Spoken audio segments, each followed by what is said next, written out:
Hello, my friends. Today I want to ask you a very simple question. When was the last time you read something in English? Not because you had to, not because your teacher told you to, but because a title made you curious, because a story pulled you in. If you are struggling to remember the last time that happened, then this message is for you.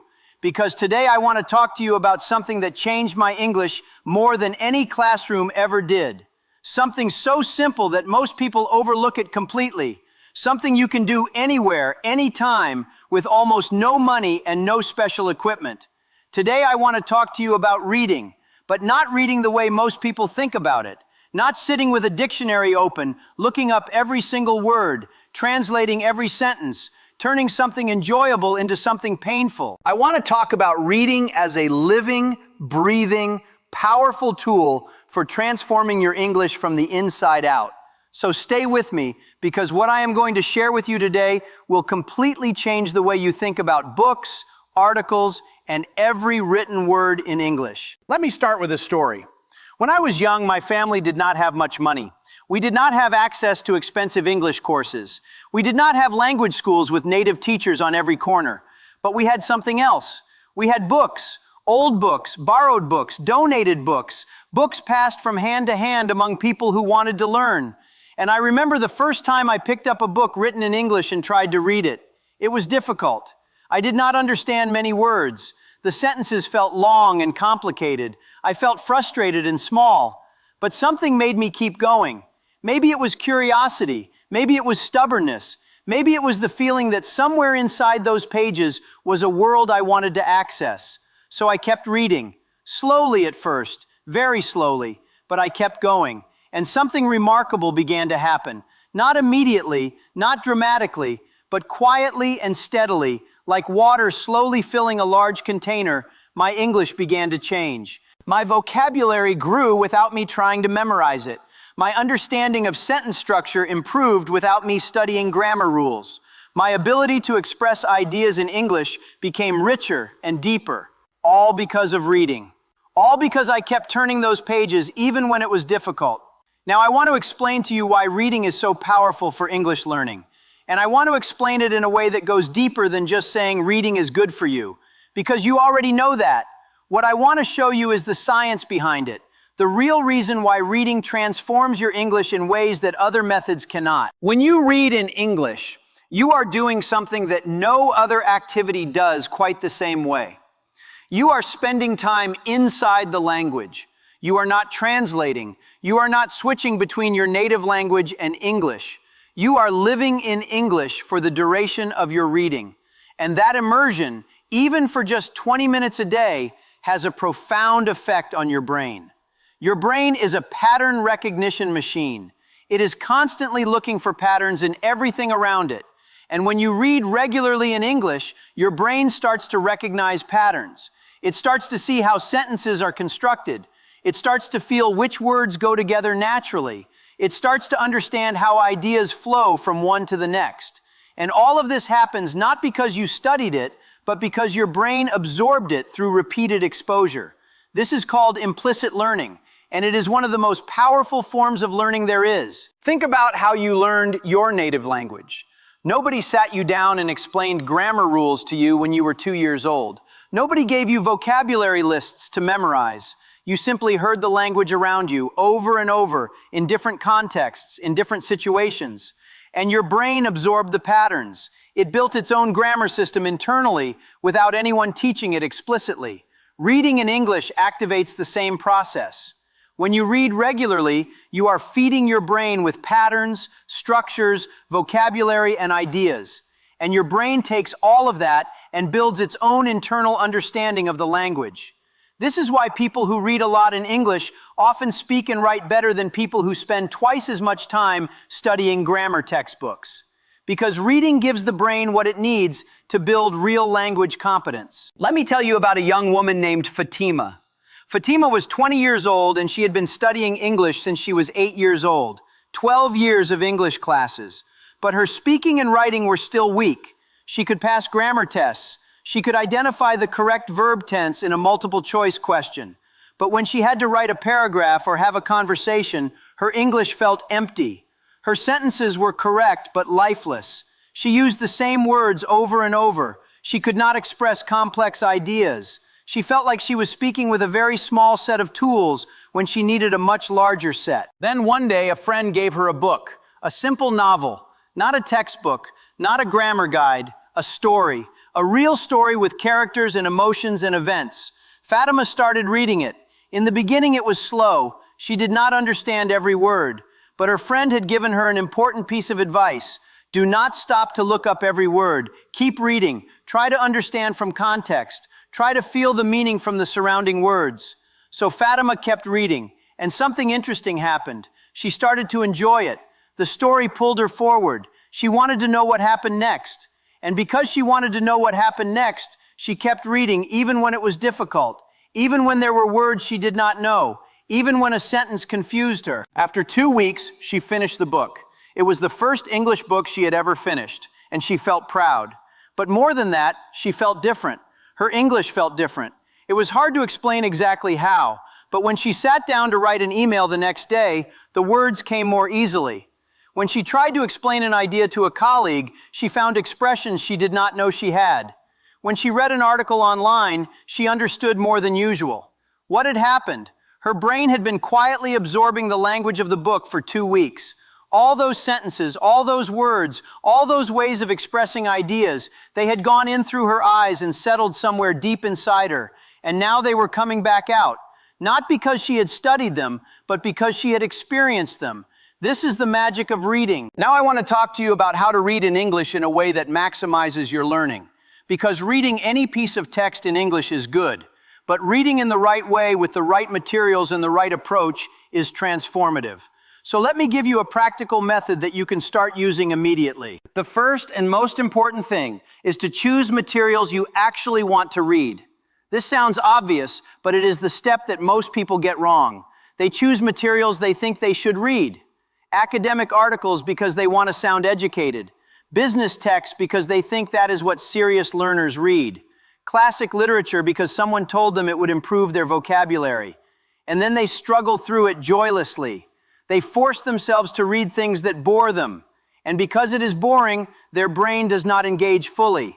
And because their brain does not engage fully, the learning is shallow. So let me say this clearly. The best reading material for you is the material you find interesting. Full stop. If you love sports, read about sports. If you love cooking, read about cooking. If you love technology, read about technology. If you love stories about adventure or romance or mystery, read those stories. Because when you are genuinely interested in what you are reading, your brain lights up. Your attention is fully engaged. And engaged attention is the foundation of deep learning. Let me give you an example of why this matters so much. 2 people are both trying to improve their English through reading. The first person reads business articles every day because they think that is what they should read. But they find business articles dry and boring. Their eyes move across the words, but their mind wanders. They finish the article, but they cannot really remember what it said. The second person reads short stories about travel and adventure because they love travel and they dream of exploring the world. They read with excitement. They visualize the places being described. They feel the emotions of the characters. They finish each story feeling satisfied and wanting to read more. After 1 month, which person has improved more? The second person, almost certainly. Not because travel stories are inherently better than business articles, but because engagement is everything. The brain learns what it pays attention to, and you pay attention to what you find interesting. The second key to effective reading for English learning is to read at the right level. And this goes back to something I mentioned before, the idea of material that challenges you without breaking you. In the world of language learning, there is a concept called comprehensible input. It means input, language that you see or hear that you can understand. Not perfectly, not every single word, but enough to follow the meaning, enough to get the story or the idea. Researchers who study language learning have found that comprehensible input is one of the most powerful drivers of language acquisition. When you understand roughly 80 to 90% of what you are reading, the remaining 10 to 20% that you do not understand gets clarified by the context around it. Your brain figures out the meaning from the surrounding words and ideas. And in doing so, it learns those new words and expressions naturally, in context, in a way that is much more powerful than memorizing them from a list. So when you choose your reading material, ask yourself this question: do I understand most of this? If the answer is yes, great, this is the right level for you. If you understand everything without any effort, it might be a little too easy, and you could challenge yourself a bit more. If you understand almost nothing and every sentence is a struggle, it is probably too difficult for now. Find the middle ground, the place where you understand most of it, but there are still some words and expressions that are new to you. That middle ground is where your learning happens fastest. Now I want to talk about something that divides English learners into two very different camps, and that is the question of whether to use a dictionary while you read. Some people say you must look up every unknown word immediately. Others say never use a dictionary while reading, just keep going. I have tried both approaches, and I want to give you my honest opinion based on what I have seen work for real people in real situations. My recommendation is this: read first, understand second, look up third. What I mean is this: when you encounter a word you do not know, do not immediately stop and open your dictionary. Instead, keep reading. Try to understand the word from context. Ask yourself, what is this sentence about? What is this paragraph trying to say? What kind of word would fit here? Is it a noun, a verb, an adjective? Is it something positive or negative? Often you will be able to figure out a rough meaning just from the surrounding context. And figuring out the meaning through context is a much more powerful learning experience than simply looking it up. Because when you work to figure out a meaning, your brain is active, it is engaged, it is making connections. And those connections make the word stick in your memory far better. However, if you come across the same unknown word 3 or 4 times and you still cannot figure out what it means, then yes, look it up. Because at that point, not knowing it is becoming a barrier to your understanding.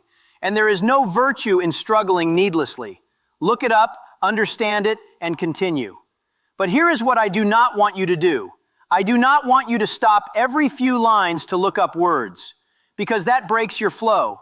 It breaks your engagement with the story or the idea. It turns reading into a chore. And when reading becomes a chore, you stop doing it. And if you stop doing it, all the learning stops too. So protect your flow, keep reading, let the language carry you forward, and deal with unknown words gently, without letting them become roadblocks. Let me tell you about a man I know. His name is Khalid. Khalid was a very serious student. He was determined to improve his English, and he worked very hard. When he decided to improve his English through reading, he bought a dictionary and a notebook. His plan was to read carefully and look up and write down every word he did not know. He started reading a book. After 30 minutes of reading, he had read 2 pages. 2 pages in 30 minutes, because he had stopped to look up and write down 27 words. He had a very long list of vocabulary, but he was exhausted, and he had lost the story completely. He had no idea what had happened in those 2 pages because his focus was on the words, not the meaning.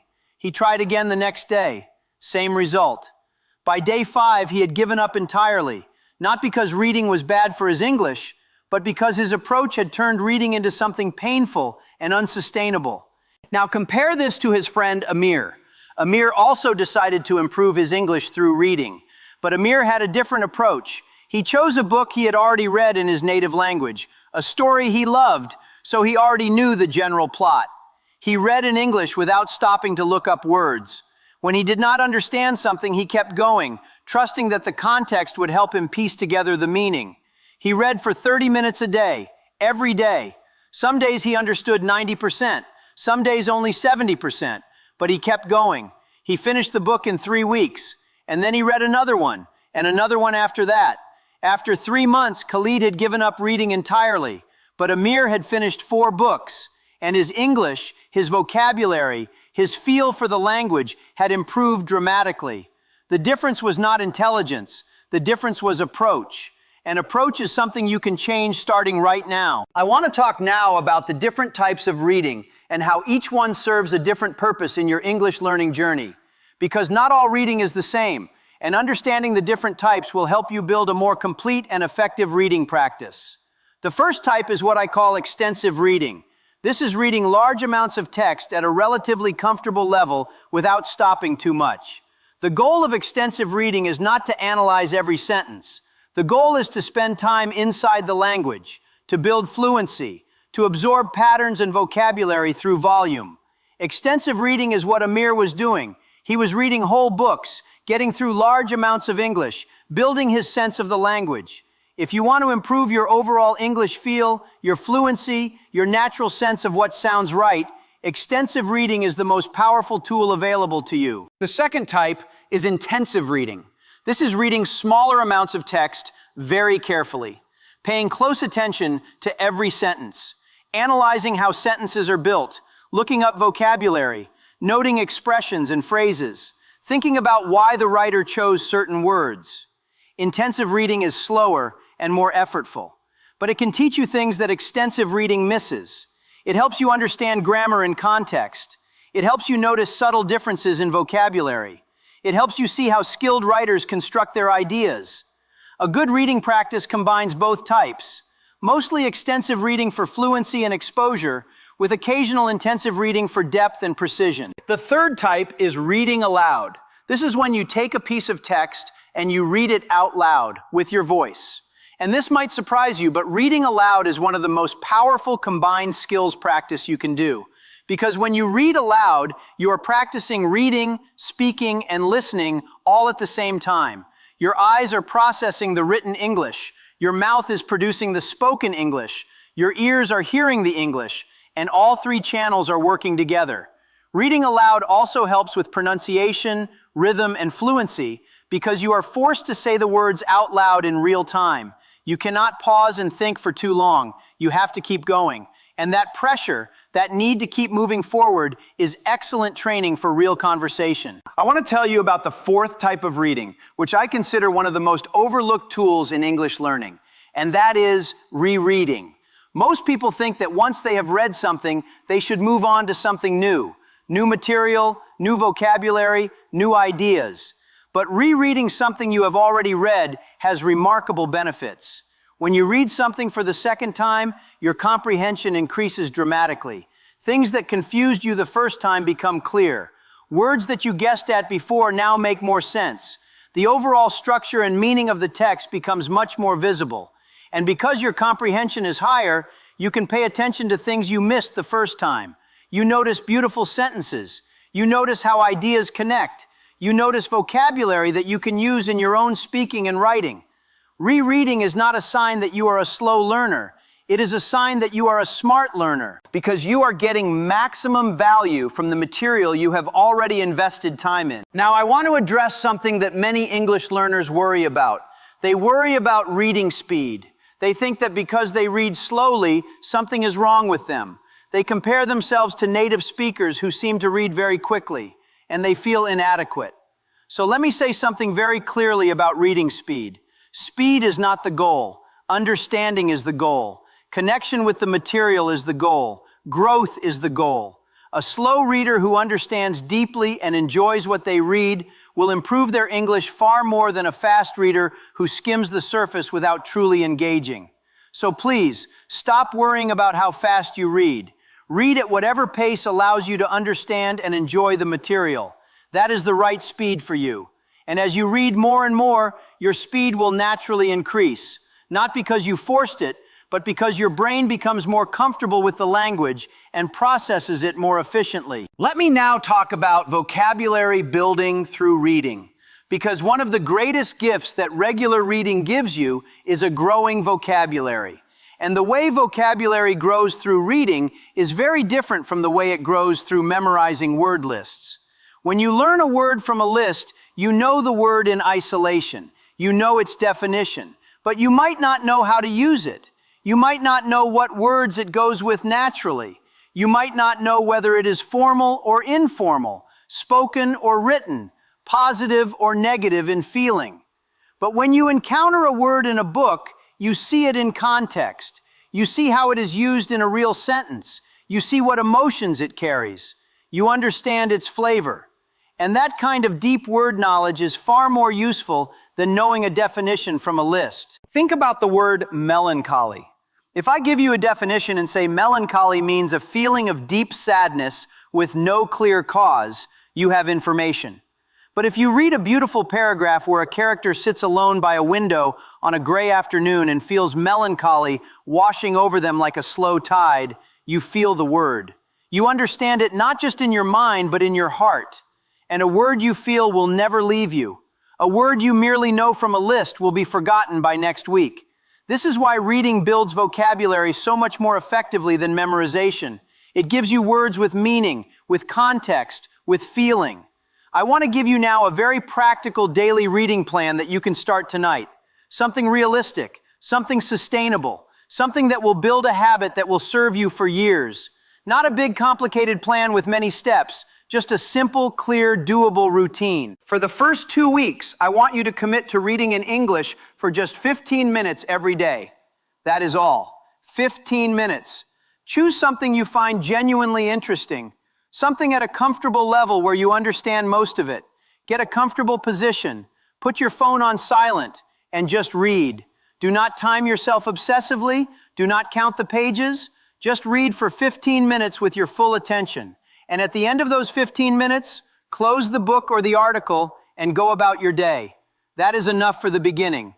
The goal of these first 2 weeks is not to read a lot.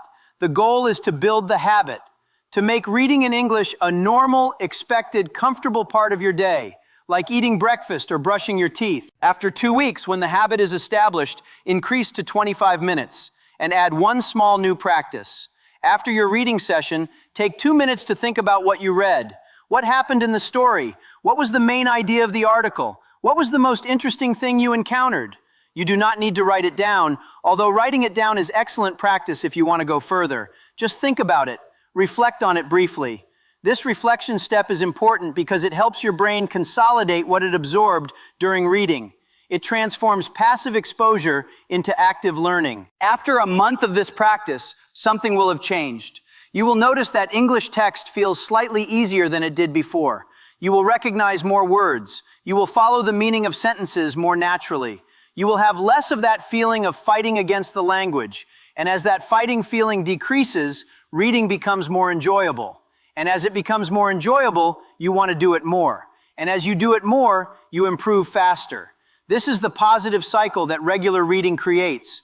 And once you are in that cycle, your English growth becomes almost automatic. Now I want to talk about something that many people do not think about when they think about reading for English learning.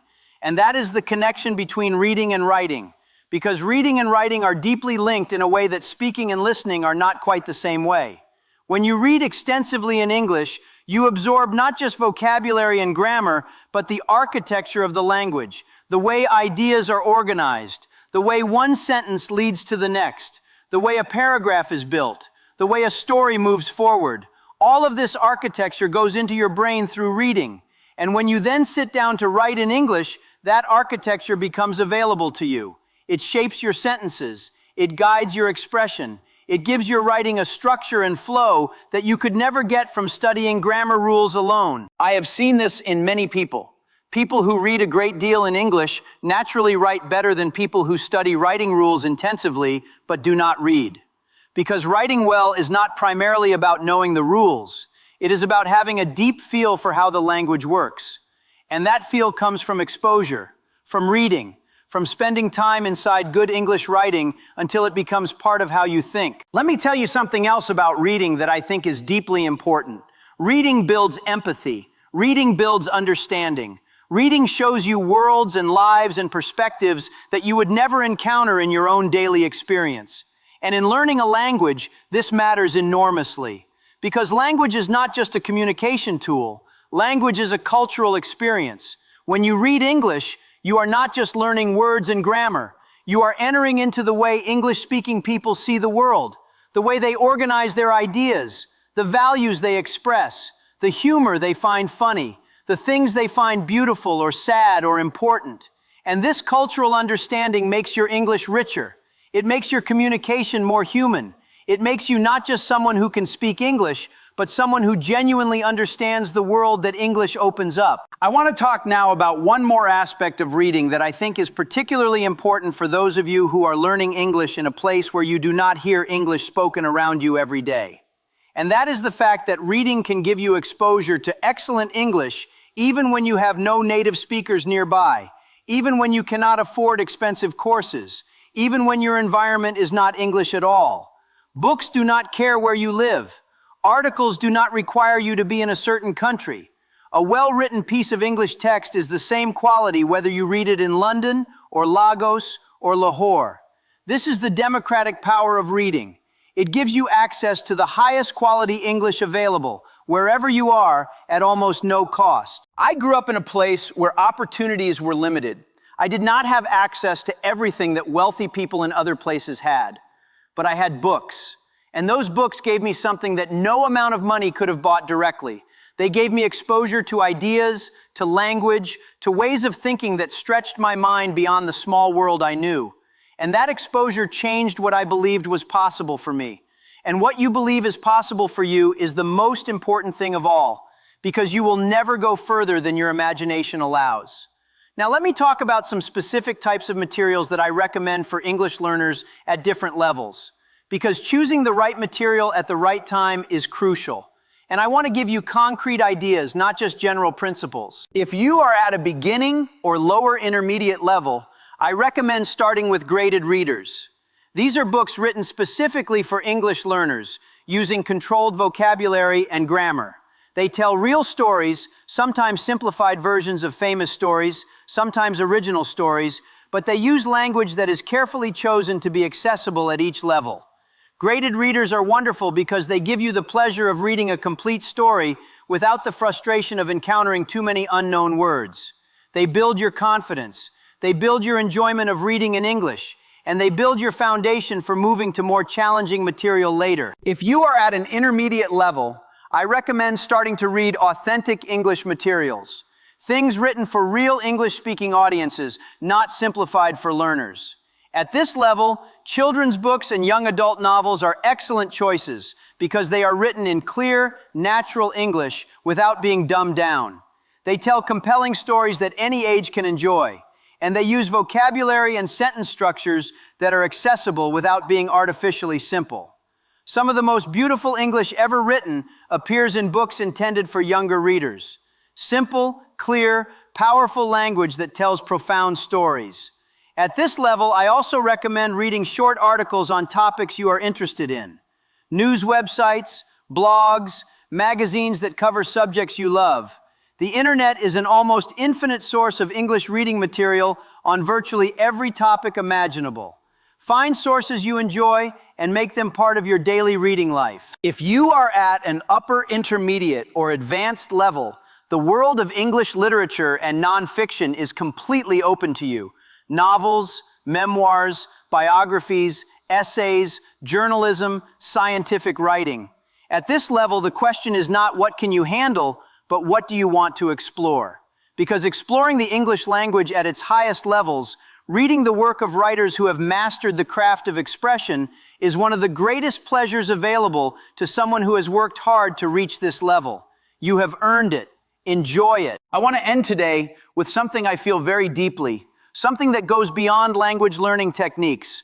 Reading is not just a tool. Reading is a gift. It is one of the greatest gifts that human civilization has created.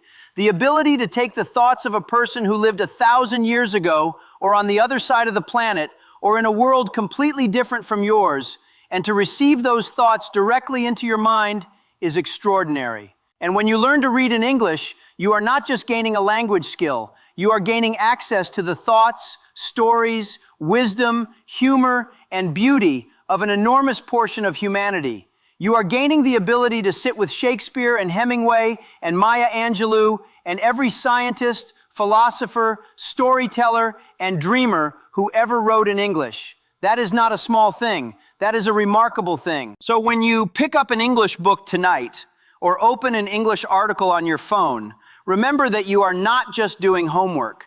You are not just practicing a skill. You are entering a world. You are connecting with humanity. You are growing your mind in ways that go far beyond just better pronunciation or a bigger vocabulary. You are becoming someone who can access a larger part of the world's knowledge, beauty, and wisdom.